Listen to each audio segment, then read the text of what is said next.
सुधीर का पत्र न जाने मैंने कितनी बार पढ़ा होगा। हर बार एक सुखद सुकून का एहसास हो रहा था। फिर अपने वतन से आए पत्र की महक कुछ अलग ही होती है। भारत से दूर अमेरिका में बसे मुझे करीब 3 साल हो गए। पत्र पढ़ने के बाद मुझे 1 साल पहले की घटना याद आ गई, जब मैं विवाह के बाद पहली बार भारत अपने पीहर गई थी। सप्ताह भर तो लोगों से मिलना जुलना ही चलता रहा। रिश्तेदार मुझसे मिलने आते, पर मुझे सादे लिबास में देखकर आश्चर्य व्यक्त करते हुए कहते, अरे तुम तो पहले जैसी ही हो। तमाम रिश्तेदारों को आश्चर्य होता कि विदेश जाने के बाद भी मुझ में फ़र्क क्यों नहीं आया।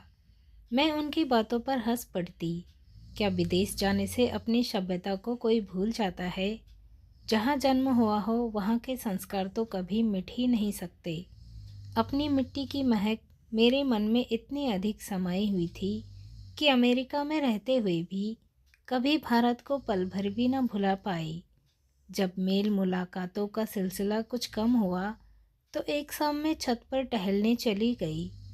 हर घर को मैं बड़े गौर से देख रही थी, कहीं कुछ बदलाव नहीं हुआ था।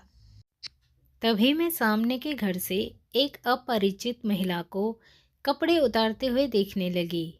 इतने में माँ भी छत पर आ गई। मैं उस महिला को देखती हुई उनसे पूछ बैठी, सुरेश जी के घर में मेहमान आए हैं क्या? अब तुम तो 2 साल बाद लौटी हो, तुम्हें इधर की क्या खबर? माँ कपड़े उतारती हुई बोली, सुरेश जी तो साल भर पहले ही यह मकान खाली कर चुके हैं। नए लोग आ बसे हैं। इनकी लड़की सुमन हर रोज़ सीबा के घर आती है। सीबा की अच्छी दोस्ती है। रोज़ शाम को दोनों मिलते हैं। कभी वह आ जाती है तो कभी सीबा उसके घर चली जाती है। फिर वह मेरी ओर देखकर बोली, अब नीचे चलो, मैं चाय बना देती हूँ, थोड़ी देर में आती हूँ। कहते हुए मैं छत पर टहलने लगी। सीबा मेरी छोटी बहन का नाम है। उसी ने मेरा सुमन से परिचय कराया था। मेरी दृष्टि उस औरत पर ही टिकी रही। उसकी उम्र 37 से 38 वर्ष के करीब होगी, पर सुंदरता अभी भी लाजवाब थी। देखने में अपनी उम्र से वह काफ़ी छोटी लग रही थी। मैं तो उसकी लड़की को नज़र में रखकर अनुमान लगा रही थी कि जब उसकी बेटी बीए में पढ़ रही थी तो उसकी उम्र यही होनी चाहिए। शायद यह औरत विधवा थी, तभी तो न माथे पर बिंदिया थी, न मांग में सिंदूर, और न ही गले में मंगलसूत्र। तभी पक्षियों का एक झुंड मेरे ऊपर से गुजरा। सुबह के थके हारे पक्षी अपने अपने घोंसलों की ओर जा रहे थे। आसमान साफ नजर आ रहा था। तभी मैंने देखा एक विमान धुएं की लकीर छोड़ता उड़ा जा रहा है। बच्चे अपनी अपनी पतंगों को वापस खींच रहे थे। सूर्य भी धीरे धीरे डूबता जा रहा था। माँ की आवाज़ सुनकर मैं सीढ़ियाँ उतरने लगी। नीचे हॉल में सीबा और सुमन टीवी देखते हुए पकोड़े खा रही थी। मैं सुमन की ओर देखते हुए बोली, तुम्हारी माँ बहुत खूबसूरत है। तो सुमन ने बोझिल स्वर में कहा। थोड़ी देर सुमन बैठी रही। सीबा की बातों का भी यह अनमने ढंग से उत्तर देती रही। कुछ क्षणों के बाद वह सीबा से बोली, मैं घर जा रही हूँ। सीबा ने उसे रोकने की कोशिश न की। उसके जाने के बाद मैं सीबा से पूछ बैठी, क्या बात है सुमन, बुझी बुझी सी क्यों हो? तुमने उसका मूड जो खराब कर दिया, सीबा ने उत्तर दिया। मैंने क्या कहा? मैंने तो उसकी माँ की तारीफ ही की थी। तभी तो। क्या मतलब? अपनी माँ की तारीफ से भी कोई नाराज होता है क्या? तुम अगर माँ को कुछ नहीं बताओ तो मैं उसकी माँ के बारे में कुछ बताऊं? सिबा मेरे पास आकर फुसफुसाते हुए बोली, हाँ हाँ बोलो। मैं अपनी जिज्ञासा रोक नहीं पा रही थी। दरअसल उसकी माँ का किसी किससे चक्कर है। सीबा हौले से बोली, तुम माँ को मत बताना, वरना वे मुझे सुमन से मिलने नहीं देगी। मैं कुछ नहीं बताऊंगी, बेफिक्र रहो। पर यह बेसिर पैर की बातें मेरे सामने मत किया करो, मैं नाराज होते हुए बोली। मैं सच कह रही हूँ, सुमन ने खुद मुझे बताया था। अच्छा, क्या बताया था? यही कि उसकी माँ जब मंदिर जाती है तो 2 घंटे तक वापस नहीं आती और एक अधेड़ व्यक्ति से बातें करती रहती है। तुमने कभी देखा है? मैंने तो नहीं देखा, पर वही बता रही थी। और कौन कौन है उसके घर में? एक भाई है जिसकी शादी हो चुकी है। सब इसी घर में साथ रहते हैं। फिर मैंने और अधिक बात बढ़ाना उचित न समझा। सोचा हर घर में कुछ न कुछ घटित होता ही रहता है। समय यूं ही गुजरता गया। सुमन रोज आती थी। वह घर के सदस्य जैसी थी। मैंने फिर कभी उसकी माँ का जिक्र उसके सामने नहीं किया। थोड़े ही दिनों में वह मुझसे भी काफ़ी घुल मिल गई। मेरे वापस जाने में 1 सप्ताह बाकी था। एक दिन मैंने सोचा कुछ खरीदारी कर दूं। मैं सीबा से बोली, चलो आज बाजार चलते हैं, मुझे कुछ सामान खरीदना है। सीबा टेलीविज़न देखने में मग्न थी। वह बोली, दीदी अभी बहुत बढ़िया आर्ट फिल्म आ रही है, तुम सुमन को साथ ले जाओ। जब तुम ही चलने को तैयार नहीं हो तो सुमन कैसे जाएगी? वह भी तो फिल्म देखेगी। मैं नाराज होते हुए बोली, नहीं दीदी, मैं चलती हूँ। सुमन बोली, मुझे आर्ट फिल्में पसंद नहीं। इनमें सिर्फ समस्याएं दिखाई जाती है जिन्हें सभी जानते हैं। कोई समाधान बताए तो बात बने। सिवा उसकी पीठ पर एक मुक्का जमाते हुए बोली, तुझे अच्छी नहीं लगती तो ज़्यादा बुराई मत कर। हम दोनों 4 बजे तक खरीदारी करती रही। जब हम लौट रही थी तो सुमन बोली, दीदी मेरे घर चलो ना। अभी मैं घड़ी देखते हुए बोली, कल चलूँगी। नहीं, अभी चलिए ना। वह जिद सी करती हुई बोली, अच्छा चलो। मैं उसके साथ चल पड़ी। घर पहुंचकर उसने अपनी भाभी से मेरा परिचय कराया। उसका नाम लता था। वह भी सुंदर थी। साथ ही सलीकेदार व्यवहार के कारण कुछ ही क्षणों में मुझसे घुल मिल गई। मैं पूछना तो नहीं चाहती थी, पर रहा न गया, इसलिए उसकी भाभी से पूछ बैठी, मौसी जी कहाँ हैं? वे बाजार गई हुई है, लता मुस्कुराती हुई बोली। इतने में दरवाजे की घंटी बजी। लता एक झटके के साथ खुशी खुशी उठ खड़ी हुई। शायद वे आ गए, इतना कहकर वह दरवाज़ा खोलने चली गई। रेखा तुम? अपना नाम सुनकर सामने देखा। सुधीर तुम? सामने सुधीर को देख हैरान हो गए। ये मेरे भैया हैं। सुमन परिचय कराते हुए बोली, और सुधीर भैया, ये सीबा की बड़ी बहन है। तो तुम मेरी पड़ोसिन हो। सुधीर लता को ब्रीफकेस थमाते हुए बोला, मैं नहीं, तुम मेरे पड़ोसी हो, क्योंकि बाद में तुम आए हो। हम तो पहले से ही यहाँ रहते हैं, पर मैंने सुना था तुम्हारी शादी हो गई है और विदेश चली गई हो। सुधीर सोफे पर बैठता हुआ बोला, जी हाँ, आपने ठीक सुना। अभी महीने भर से पीहर आई हुई हूँ। पर तुम्हें मेरे बारे में कैसे मालूम? भाई हम तो सभी दोस्तों के बारे में खबर रखते हैं।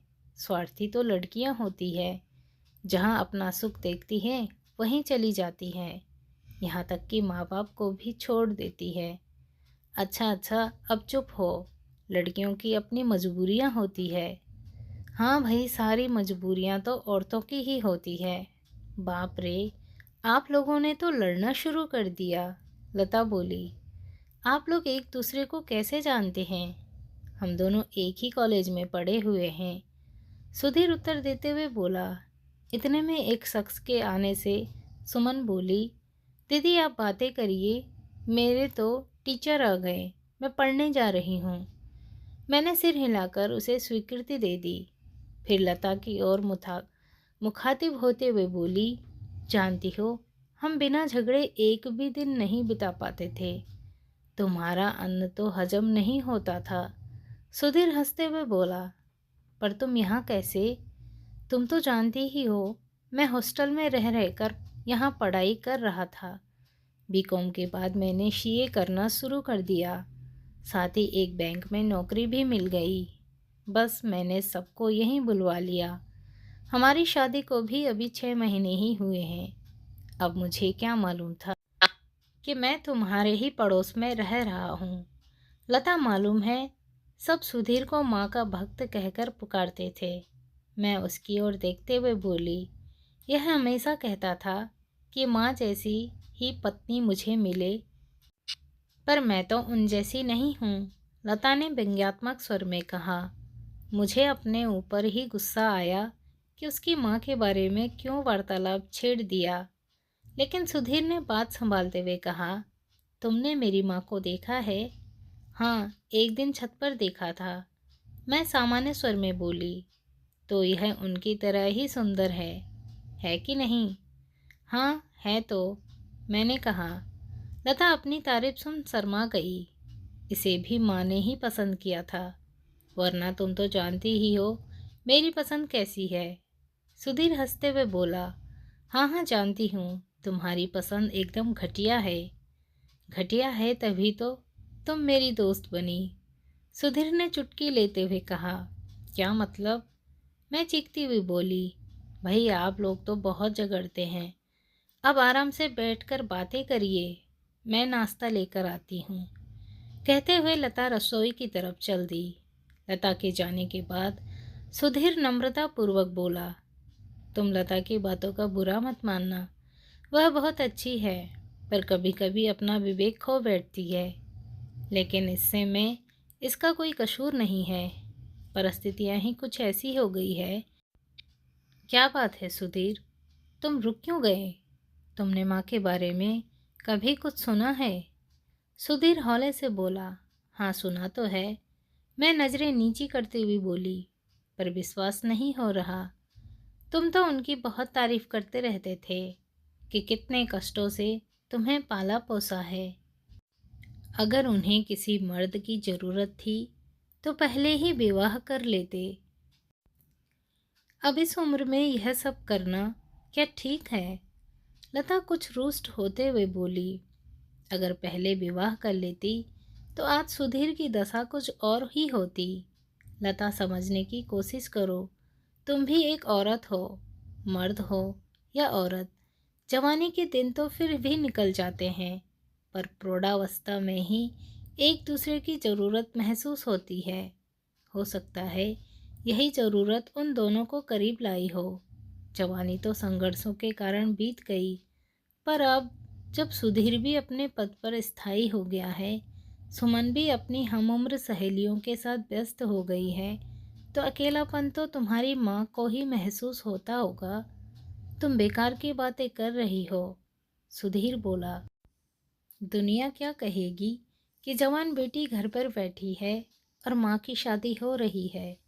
कभी तो समाज का भय छोड़कर अपने प्रियजनों के हित के बारे में सोचने की आदत डालो। समाज का क्या है, वह तो राई का पहाड़ बना देता है। शादी हो जाने के बाद कोई कुछ नहीं कहेगा। अगर कोई कहेगा तो थोड़े दिन बोलेगा, फिर अपने आप ही सब चुप हो जाएंगे। लोग चुप नहीं होंगे, उल्टे सुमन की शादी करनी मुश्किल हो जाएगी। ठीक है, तुम्हें अगर सिर्फ यही फिक्र है तो सुमन की शादी के बाद सोच लेना। उस व्यक्ति से बात तो करके देखो, उसका नाम मत लो।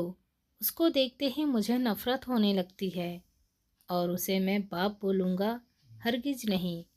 मैं मानती हूँ कि एकाएक उसे पिता का स्थान देना बहुत कठिन है, पर धीरे धीरे कोशिश करने पर सब सामान्य हो जाएगा। शादी के बाद सप्ताह में एक बार मुलाकात करना, फिर देखना तुम्हारी नफरत कैसे मिट जाती है। अपरिचित व्यक्ति भी कुछ दिन साथ रहने पर अपना लगने लगता है, फिर वह तो कुछ हक भी रखेगा। हक में उसे कोई हक नहीं देने वाला। सुधीर अभी भी अपनी बात पर अड़ा हुआ था। मैं जानती हूँ कि हम जिसे प्यार करते हैं उस पर किसी और की हिस्सेदारी बर्दाश्त नहीं कर पाते, पर तुम एक बार अपनी माँ के बारे में सोचो, सिर्फ एक बार। मैं उसे समझाते हुए बोली, ठीक है कभी सोचेंगे। सुधीर हथियार डालते हुए बोला, अच्छा मेरी बातों पर गौर करना। हाँ भाई, हाँ, तुम्हारा मूल्यवान बातों को मैं कैसे भूल सकता हूँ।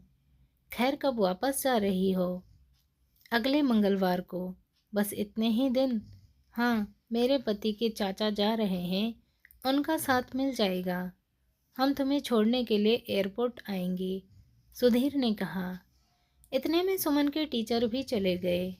फिर हम काफ़ी देर तक बातें करते रहे। करीब 6 बजे मैं घर लौटी। समय अपनी गति से चल रहा था। मेरे जाने का समय भी आ गया था। भावभीनी विदाई के बाद मैं विमान में चढ़ गई। अपनी गलियों मोहल्लों को छोड़ते बहुत दुख हो रहा था। पति के यहाँ स्थायी रूप से रहने के कारण मुझे भी यहाँ रहना पड़ रहा था, वरना मन तो हमेशा भारत में ही भटकता रहता था। सुधीर का यह तीसरा पत्र था। 2 पत्र वह पहले भी भेज चुका था। पहले पत्र में अपनी उन्नति के बारे में लिखा था और दूसरे पत्र में सुमन के विवाह के बारे में। मैंने फिर से उस पत्र को गौर से देखकर पढ़ना शुरू किया, जिसमें लिखा था, प्रिय रेखा, असीम याद आसा है। तुम पूरी तरह स्वस्थ व सुखी होंगी। तुम्हें याद है कि 1 साल पहले की वह घटना जब तुमने माँ की शादी करने के लिए लंबा चौड़ा भाषण दिया था। आज तुम्हारा दिया हुआ वह भाषण काम आ गया है। तुम्हें जानकर हार्दिक खुशी होगी कि मैंने माँ का विवाह उसी व्यक्ति के साथ संपन्न करा दिया है। तुम सोच रही होंगी कि यह सब कैसे हुआ। दरअसल बात यह थी कि सुमन की शादी के बाद माँ रूखी रूखी सी रहने लगी थी। धीरे धीरे उनका स्वास्थ्य गिरने लगा। इधर मैं भी अधिक व्यस्त हो चुका था, इसलिए माँ को पूरा वक्त नहीं दे पाया। माँ की बीमारी के चलते लता भी काफ़ी दुखी रहने लगी। वह मुझ पर जोर देती रही कि रेखा की बात मान लो। फिर माँ ने जो बिस्तर पकड़ा तो 3 दिनों तक उठ ही न पाई। वह व्यक्ति भी माँ से मिलने आया। पहले तो मुझे थोड़ा गुस्सा आया, पर लता के जोर देने पर मैंने उससे बात की। वह शादी करने को तैयार हो गया। फिर मैंने माँ का विवाह कोर्ट में जाकर करा दिया। सुमन, उसका पति और जापान से उस व्यक्ति का बेटा भी आया था। मैं तुम्हें बता नहीं सकता कि माँ उस दिन कितनी सुंदर लग रही थी। अंतिम पड़ाव में मिले सुख के कारण वे भाव विभोर हो गई। श्रम के चलते वे मुझसे कुछ कह न पाई और न ही मैं कुछ बोल पाया। जापान से आया उस व्यक्ति का बेटा भी मेरे प्रति कृतज्ञता प्रकट करने लगा। उसने कहा कि वह अब बेफिक्र होकर जापान में काम कर सकता है। अब हम हर रविवार को मिलते हैं। तुमने सच ही कहा था कि साथ रहने से अपरिचित व्यक्ति भी अपना लगने लगता है। वास्तव में मुझे अब वे अच्छे लगने लगे हैं। उनकी गंभीर बातें मेरे दिलो दिमाग में उतर जाती है। वे हमारा पूरा ख्याल रखते हैं। अगर हम किसी दूसरे को पल भर के लिए भी खुशी दे सके तो उससे बढ़कर और कुछ नहीं होता, और दूसरा कोई सुख नहीं। फिर माँ तो मेरी अपनी ही है। मेरा लंबा चौड़ा खत पढ़कर शायद तुम बोर हो गई होगी, पर मैं और लता तुम्हारे प्रति हमेशा कृतज्ञ रहेंगे। जो कुछ तुमने किया उसके लिए बहुत बहुत धन्यवाद। तुम्हारा दोस्त सुधीर। पत्र मेज पर रख मैं आंखें मूंद कर लेट गई। मुझे खुशी थी कि मैं अपनी ज़िंदगी में कम से कम एक व्यक्ति को तो सच्ची खुशी प्रदान कर सकी। मैं मन ही मन बहुत खुश थी। बहुत अच्छा लगता है किसी को खुशी देकर। उसके बाद मेरा खतों का सिलसिला चलता रहा। मैं हर बार खत लिखती रही। दोस्तों, स्टोरी पसंद आई होगी तो लाइक शेयर करना ना भूलें और एक प्यारा सा कमेंट करना ना भूलें। ऐसी ही दिलचस्प कहानियाँ सुनने के लिए चैनल को सब्सक्राइब करना ना भूलें। मिलते हैं ऐसे ही किसी और इंटरेस्टिंग स्टोरी के साथ। तब तक के लिए बाय। धन्यवाद। Thanks for watching. दोस्तों, आप स्टोरी तो सुनते हो बट आप चैनल को सब्सक्राइब नहीं करते, स्टोरी को शेयर नहीं करते और एक अच्छा सा कमेंट भी नहीं करते।